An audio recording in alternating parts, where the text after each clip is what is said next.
Nikel berperan penting dalam industri kendaraan listrik, karena nikel merupakan bahan baku utama pembuatan baterai kendaraan listrik.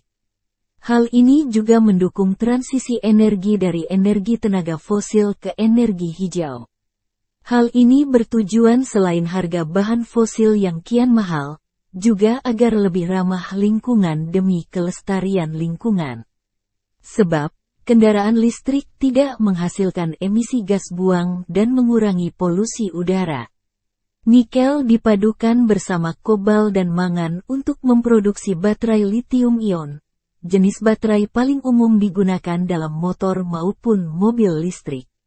Selain tahan karat, komposisi ini juga unggul dari sisi kepadatan serta harga yang lebih murah dari bahan baku lainnya. Penggunaan nikel sebagai bahan baku baterai bukanlah hal baru.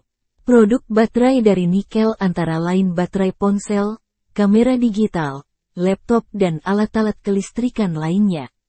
Seiring dengan kemajuan teknologi baterai, kini nikel banyak diburu untuk membuat baterai kendaraan berbasis listrik. Penggunaan nikel ke depan diperkirakan akan meningkat signifikan seiring pertumbuhan kendaraan listrik di berbagai negara. Meski saat ini pangsa pasar kendaraan listrik masih kecil, ke depan tren kendaraan listrik diprediksi bakal tumbuh pesat. Saat ini lebih dari 2/3 pemanfaatan nikel sebagai bahan baku pembuatan baja tahan karat alias stainless steel. Kandungan nikel dalam pembuatan stainless steel mencapai 75%. Stainless steel yang terbuat dari nikel juga mudah dibentuk sehingga penggunaan stainless steel pun sangat luas. Pemanfaatan nikel saat ini adalah 69% stainless steel, 11% baterai, 7% paduan non-besi, 6% pelapis, 3% paduan baja, 2% pengecoran, 2% lainnya. Harga nikel global di seluruh dunia sudah turun kurang lebih 30% dalam 12 bulan terakhir. Dan diprediksi tahun depan ada surplus stok nikel di dunia yang terbesar sepanjang sejarah.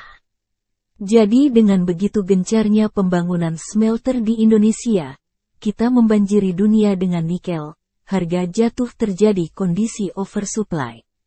Namun ada opsi lain, formulasi bahan baterai yang tidak menggunakan nikel.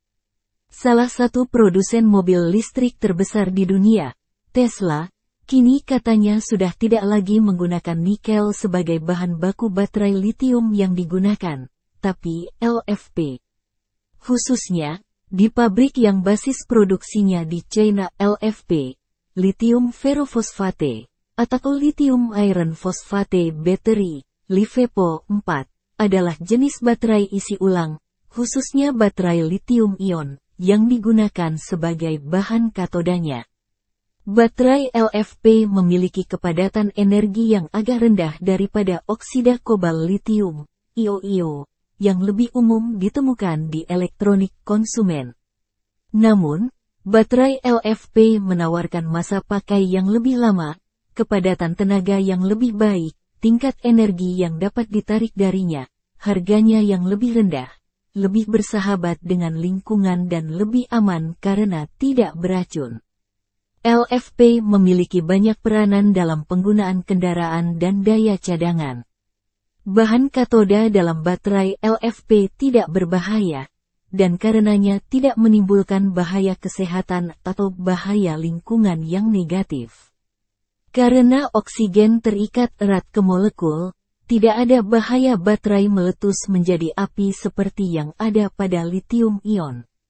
Data Badan Energi Internasional, IEA, menunjukkan penggunaan LFP untuk mobil listrik memang hanya 27% pada 2022. Namun, cakupan penggunaan ini naik signifikan dari 7% pada 2018. Sedangkan penggunaan nikel untuk komponen baterai mobil listrik pada 2022 masih sebesar 66%. Namun, cakupan baterai berkandungan nikel tinggi turun dari 78% pada 2022. Ini menunjukkan pangsa pasar LFP terus meningkat sementara baterai nikel tinggi tergerus. IEA mencatat sekitar 95% LFP diproduksi Cina. Pabrikan mobil listrik asal negara yang sama, BYD, mendominasi penggunaan LFP hingga 50% dari total permintaan baterai tersebut. Sementara, Tesla berkontribusi sebesar 15% dari total permintaan. Meski Tesla masih menggunakan nikel, penggunaan LFP Tesla meningkat dari 20% dari total mobil yang diproduksi pada 2021 menjadi 30% pada 2022. Baterai mobil listrik litium ferrofosfate atau LFP berbahan baku besi dan litium yang tak lagi menggunakan nikel sebagai komponen utama. Pabrikan mobil listrik bahkan yang telah beredar di Indonesia seperti Wuling Air F dan Bingwo EV, termasuk 3 model BYD atau Seal maupun Dolphin menggunakan teknologi baterai tersebut. Mobil listrik milik Wuling seperti Air EV dan Bingwo EV memilih penggunaan litium ferrofosfate, LFP, untuk pasar Indonesia. Jenis ini disebut memiliki keunggulan dari jangka pakai panjang, hingga daya tahan terhadap suhu tinggi.